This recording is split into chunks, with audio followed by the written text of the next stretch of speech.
Hey guys, today I'm making a butter biscuit with filling, and because the recipe yields quite a lot, I'll only be making a quarter of it.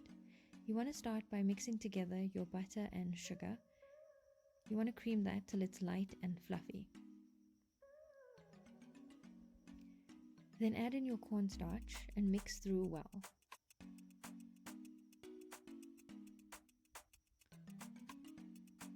Followed by your baking powder and vanilla essence.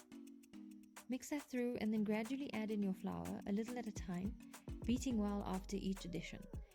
You want to end up with a dough that is smooth and soft but not sticky. So the best way to do that is to use your hands.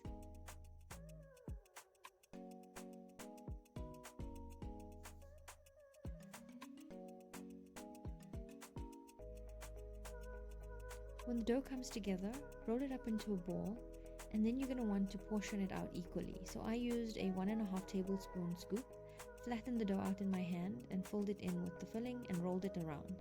Placed it on a greased baking tray and then used this handy dandy food mold to shape it. Bake that in a 180-degree oven for 15 to 20 minutes, and when they come out, they will look like this. The date filling in the center was absolutely delicious, and we ate it just as is, straight out of the oven. Enjoy!